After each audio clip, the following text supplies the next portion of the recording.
Accelerate the wheel of Dhamma, subscribe the channel and press the bell icon. सभी को जय भीम नमो बुद्धाय।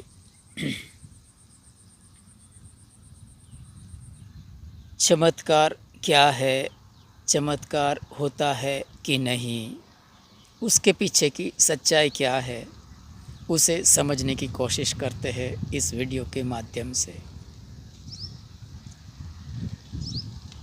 दरअसल सच यह है कि किसी भी प्रकार का असाधारण घटित होती घटना को चमत्कार कहा जाता है, और ये चमत्कार जिसे कहते हैं उसे किसी भी धर्म विशेष, धर्म गुरु विशेष के साथ कोई संबंध नहीं है। हिंदू धर्म का या तो मुस्लिम धर्म का, ईसाई धर्म का, बुद्ध धर्म का, जैन धर्म का, कोई भी व्यक्ति में कोई बार इस तरह का असाधारण शक्ति आ जाती है, और कैसे आती है, क्यों आती है, इसे समझने की कोशिश करते हैं। क्योंकि हमेशा हम विज्ञान को मद्देनज़र रख के हमारा मन स्वीकार करता है, तो उसी के अनुसंधान में हम समझने की कोशिश करते हैं। आरोग्य परमालाभा संतुष्टि परमम धनम, विश्वास परमा ज्ञाति निब्बानम परमम सुखम। परम शब्द पाली भाषा में बहुत बार आता है, और परम शब्द का अर्थ है पर। परम पर से पर बना। पर का अर्थ होता है जो कि इंद्रियों से परे है। जो इंद्रियों से परे हैं उसे पर कहा गया है। इसी पर शब्द के ऊपर से एक शब्द बना जिसे कहते हैं परा मनोविज्ञान। परा मनोविज्ञान, और इसी परा मनोविज्ञान पर शब्द ऊपर से इंग्लिश शब्द भी बनता है जिसे कहा गया पैरासाइकोलॉजी। तो जिसे इंद्रियों के साथ संबंध नहीं है, आँख, कान, नाक, जीभ, त्वचा, ये 5 जो इंद्रिय है उसके साथ जिसे संबंध नहीं है, जिसे सामान्य जो साधारण साइकोलॉजी है उसके साथ संबंध नहीं है, बल्कि जो अतीन्द्रिय है, जो असाधारण साइकोलॉजी है, असाधारण मानसिकता है, उसके साथ संबंध है। इसीलिए उसको कहा गया परा मनोविज्ञान, इंग्लिश में कहा गया पैरासाइकोलॉजी। तो वेस्टर्न देशों में इसके ऊपर बहुत सारा रिसर्च किया जाता है, अभी तक शायद भारत में ये नहीं हो रहा है। विषय में हम आगे बढ़ते हैं कि हम जब भी चमत्कार नाम सुनते हैं तो कोई बार हमारा जो माइंड है वो रिबेलियस बन जाता है, हम उसका स्वीकार नहीं कर सकते हैं। कुछ भी कहें, हमारा मन उसे स्वीकार करने को राजी नहीं होता है। उसे हम चमत्कार नहीं, कुछ अलग भी नाम दे सकते हैं, जैसे कि भगवान बुद्ध के काल में उसे उत्तरी मनुष्य धर्म कहा जाता था। ऐसा होता है कि नहीं, क्यों होता है, कैसे होता है, उसे समझने की कोशिश करते हैं। पहली बात तो यह है कि भगवान बुद्ध क्या कहते हैं। भगवान बुद्ध ने कहा कि इस तरह का कोई भी चमत्कार दिखाना, अर्थात किसी नाचने गाने वाले को स्टेज ऊपर उसका खेल दिखाकर लोगों को आकर्षित करना, अर्थात चमत्कार दिखाना। इसीलिए भगवान बुद्ध ने, जो पिंडोल भारद्वाज था, हम सब उसकी कथा के बारे में अच्छी तरह से जानते हैं कि किस तरह से उसने एक हवा में उड़कर एक बांस ऊपर से एक चंदन का पात्र उतार लिया था और भगवान बुद्ध ने उसे तोड़ दिया था। ये सब बातें अतीन्द्रिय होती है, और उसके ऊपर भरोसा करना नहीं करना ये दूसरी बात है। इसे समझने की कोशिश करते हैं कि भगवान बुद्ध ने इसे बिल्कुल मना किया कि इस तरह का चमत्कार किसी को दिखाना नहीं है। उसके पीछे का रीज़न क्या था? जो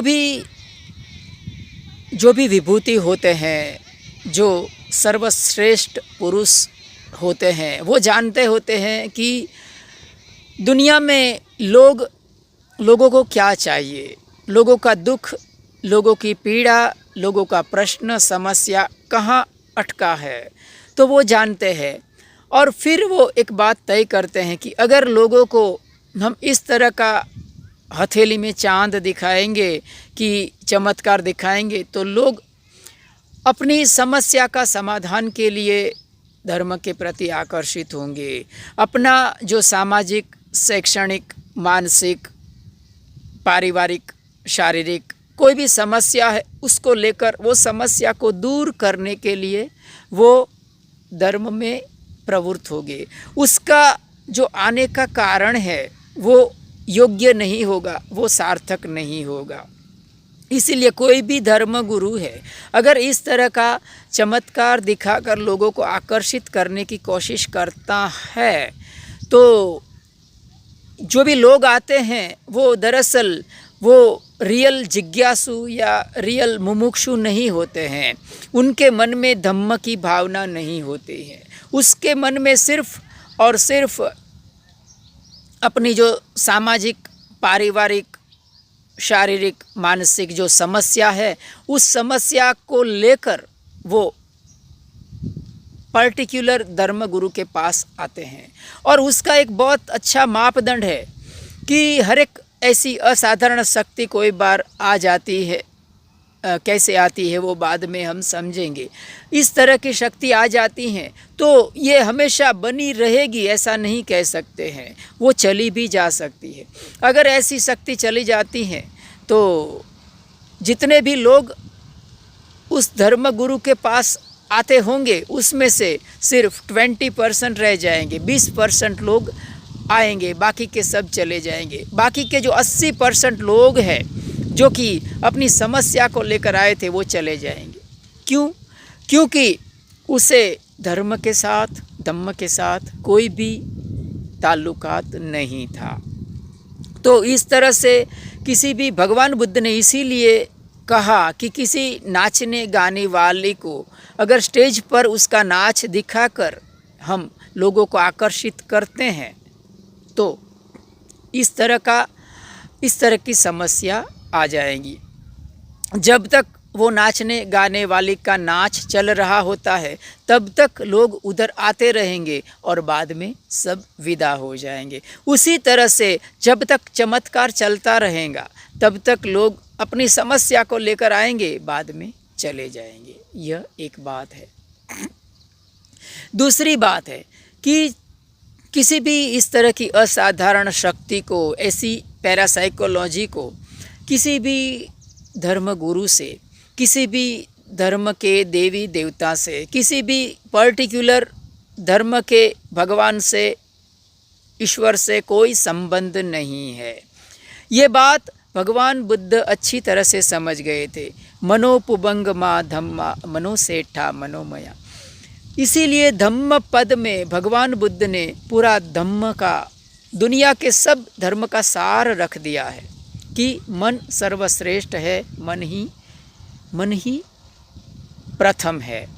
तो ऐसा क्यों होता है? लोग हमेशा जब भी कोई ऐसी असाधारण शक्ति का दिखावा करते हैं, दिखाते हैं, तो वो कोई ना कोई देवी देवता को आगे करते हैं कि फलाने देवी देवता को लेकर ये चमत्कार हो रहा है, ये चमत्कार किया जाता है।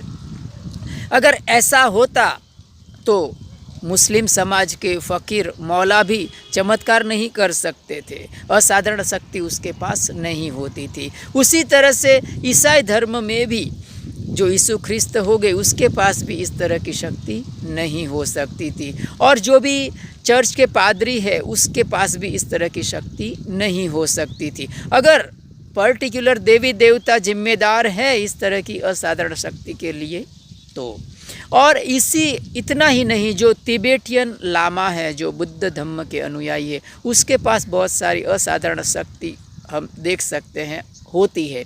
तो उसके पास भी इस तरह की शक्ति नहीं होती थी। अगर कोई पर्टिकुलर देवी देवता ही जिम्मेदार है, लेकिन होता यह है कि ज़्यादातर जो सच्चे धर्मगुरु होते हैं, जो सच्चे धम्म का आह्वान करने वाले लोग होते हैं, वो प्रामाणिक होते हैं और वो इस तरह का चमत्कार इत्यादि दिखाकर लोगों को आकर्षित करने में अपना एवं अपने समाज का एवं अपने धम्म का वो भला नहीं समझते हैं, इसीलिए वो इस तरह का चमत्कार नहीं दिखाते।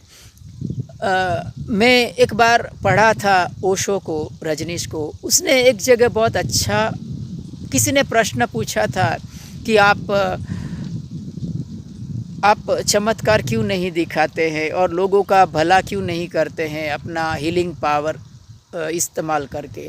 उन्होंने अच्छा जवाब दिया था कि अगर मैं ऐसा करने लगूँगा तो ये जो मेरा आश्रम है वहाँ बहुत सारे प्रॉब्लमेटिक सामाजिक, पारिवारिक, शारीरिक, मानसिक समस्या को लेकर बहुत सारे लोग आएंगे और उसी समस्या को लेकर ये जो मेरा आश्रम है एक हॉस्पिटल में तब्दील हो जाएगा। वहाँ जो साधना चलती हो, ध्यान, मेडिटेशन है इत्यादि, जो धर्म का हार्द है वो नष्ट हो जाएगा। तो यही बात है कि हमेशा, इसीलिए जो समझदार धर्मगुरु होते हैं हर एक धर्म के, तो उसमें इस तरह का अगर शक्ति होगा तो भी वो दिखाएगा नहीं।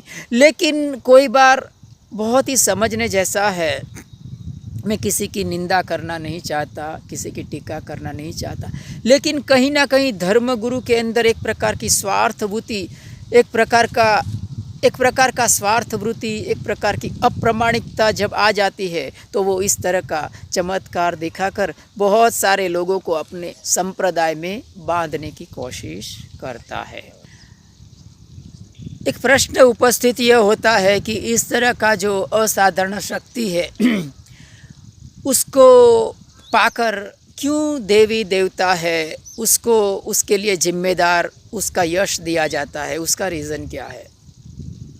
इसके पीछे का कारण समझने जैसा है। भारत में और दुनिया के बहुत सारे देश में जो बहुत समझदार और बहुत ही प्रबुद्ध लोग होते हैं, वो जो सामान्य जन है उसकी मानसिकता को वो अच्छी तरह से समझ जाते हैं और वो मानसिकता का जो वैविध्य है उसको भी वो समझ जाते हैं। तो जिस तरह की मानसिकता जिसके पास होती है उस तरह का आलंबन उसे दिया जाता है, उसी तरह का उपाय उसे बताया जाता है। ये जितने भी प्रबुद्ध, जितने भी समझदार, जितने भी उसे समझदार कहो कि ना समझ कहो कि कुछ भी कहो, लेकिन जो बुद्धिशाली वर्ग था उसने लोगों की मानसिकता को भांप लेते हैं और फिर उसे एक प्रकार का पर्टिकुलर उसे उपाय बता देते हैं, उसे आलंबन दे देते हैं, उसे समझते हैं। जैसे कि मैं आपको अभी कहूँ, आप ये वीडियो देख रहे होंगे, अगर मैं आपको कहूँ कि आप एक तरफ भगवान बुद्ध का, उनके इमेज का आप कल्पना करिए, दूसरी तरफ मैं कहूँ कि आप किसी विचित्र कोई देवी का, जैसे कि उसके 10-12 हाथ हो और विकराल हो, हाथ में बहुत सारे शस्त्र हों, इस तरह का कोई विकराल रूप का आप कल्पना करिए। आप जानकर हैरान होंगे कि आपको बुद्ध की कल्पना करने में बहुत मुश्किल होगी। दूसरी तरफ आप जो दूसरी इमेज है जो विकराल है, जो विचित्र है दिखावा जिसका, उसकी इमेज की कल्पना करना बहुत आसान बन जाता है। ये हमारी मानसिकता की कमजोरी है, ये हमारी मानसिकता का जो विविधता है, इस विविधता को जो समझदार लोग थे उन्होंने भांप लिया था। इसीलिए उन्होंने जो देवी देवता होते हैं उसका विचित्र विचित्र रूप बनाए गए। इस विचित्र रूप के कारण वो जो आलम्बन हमें मिलता है वो असरकारक बन जाता है और इंसान को भय और लालच दिखा के उसकी जो मानसिकता है उसको गिरफ्त कर लिया गया। हम जानकर हैरान हो गए कि जो आदिवासी जंगली जीवन बिताते हुए लोग होते हैं, उनका जो आराध्य देव होते हैं वो बड़े ही भयानक होते हैं। उनका बहुत ही उसका दिखावा है वो बहुत ही भयानक विकराल होता है। ऐसा क्यों होता है? क्योंकि ऐसा जो विकराल है, भयावह है, ऐसे लोगों का कल्पना करना, इस तरह का उसका मन में धारण करना आसान बन जाता है, क्योंकि ये मन की एक मन की कमजोरी है, ये मन का एक विशिष्टता है कि मन हमेशा कुछ विचित्र बात को जल्दी से ग्रहण कर लेता है, कुछ अलग कुछ पृथक बात को जल्दी से ग्रहण कर लेता है। यह मन की विशिष्टता, यह मन की जो कमजोरी है, उसे जो प्रबुद्ध वर्ग था, जो समझदार लोग थे, उन्होंने भांप लिया और जो सामान्य लोग थे, जो अज्ञानी थे, जो अभी परिपक्व नहीं थे, उसके मन पर इस तरह की मनगढ़ंत बातें उसके मन में थोप दी गई। तरह तरह का विचित्र देवी देवताओं का निर्माण किया गया और उसके मन में आलम्बन के रूप में उसे दे दिया गया। ये उसकी सच्चाई है। ऐसा क्यों किया गया, ये बात समझते हैं। मन का यह विशिष्टता हमने समझी है कि मन हमेशा कुछ विचित्र, कुछ असाधारण, कुछ जिसका दिखावा, जिसका हुलिया विचित्र है, असाधारण है, हमारे जैसा नहीं है, उसे जल्दी से ग्रहण कर लेता है। इतना ही नहीं, ये हर इंद्रिय के साथ लागू होता है। विचित्र शब्द, विचित्र दिखावा, विचित्र स्पर्श, विचित्र गंध, सबके ऊपर जो हमारा मन है वो जल्दी से उसे ग्रहण कर लेता है। तो ये बात हमारा मन की विशिष्टता है। अभी जैसे कि इस तरह का देवी देवता, विचित्र देवी देवता का कल्पना करना आसान बन जाता है और जब भी आलम्बन आसान बन जाता है तो आलम्बन के ऊपर एकाग्रता आसान बन जाती है। इसीलिए भगवान बुद्ध ने सम्यक आलम्बन दिया है, जो कि सम्यक है, आनापान सति। जो हमारा सांस है वो सम्यक आलम्बन है। भगवान बुद्ध ने जो दिया है वो संसार के किसी भी महापुरुष ने नहीं दिया है। तो ये आलम्बन की, ऐसा आलम्बन की क्यों ज़रूरत है और विचित्र आलम्बन से क्या होगा? इंसान हमेशा जल्दबाजी, जल्द में कुछ भी प्राप्त हो जाए उसे अच्छा लगता है। जल्दी से मैं धनवान बन जाऊँ, जल्दी से मुझे सफलता मिल जाए, जल्दी से मैं कुछ प्राप्त कर लूँ, ये इंसान का स्वाभाविक गुण है। तो इंसान हमेशा जल्द प्राप्त कर लेने में उसने इस प्रकार का गलत आलम्बनों को खोज लिया गया। तो जब भी कोई ऐसा विचित्र आलम्बन पकड़ते हैं तो हमारा जो चित्त है वो फटाफट उस आलम्बन को ग्रहण करके एकाग्र हो जाता है, चित्त एकाग्र हो जाता है, मन एकाग्र हो जाता है, समर्पित हो जाता है और कुछ समय के बाद इंसान के भीतर एक प्रकार की विचित्र असाधारण शक्ति पैदा हो सकती है।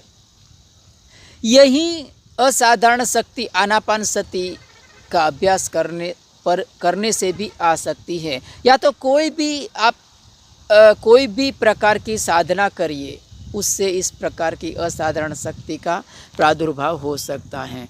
इस प्रकार की जो असाधारण शक्ति है, जो साइकोलॉजी के साथ, परा मनोविज्ञान के साथ जिसको संबंध है, उसके लिए मैं चार बातें बताता हूँ। ये चार बातें अगर आ जाती है तो किसी में भी इस प्रकार की असाधारण शक्ति जन्म ले सकती है।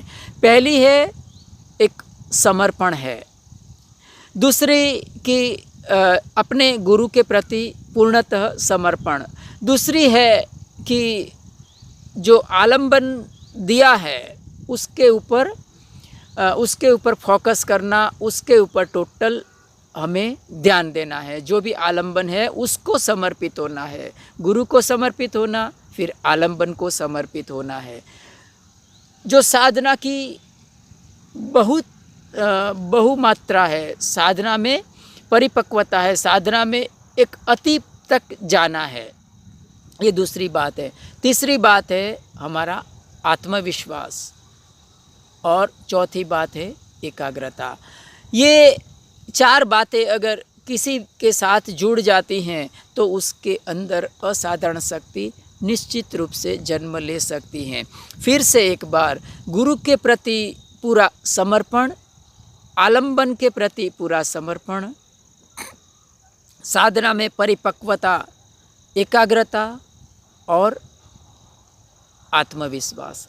ये जो 4 बातें अगर किसी में भी आ जाती है तो उसके अंदर असाधारण शक्ति आना संभव है, असाधारण शक्ति आना निश्चित हो सकता है। तो आज के इस अवसर पर इतना ही कह के मैं अपना धम्मवाणी का समापन करता हूँ। सबका मंगल हो, सबका मंगल हो। सुखी भव्येयं निदुःखो अहम नित्यम अहम वीय हिता च मे सुखी होन्तु मज्जता च यवैरिणो, मज्जता च यवैरिणो।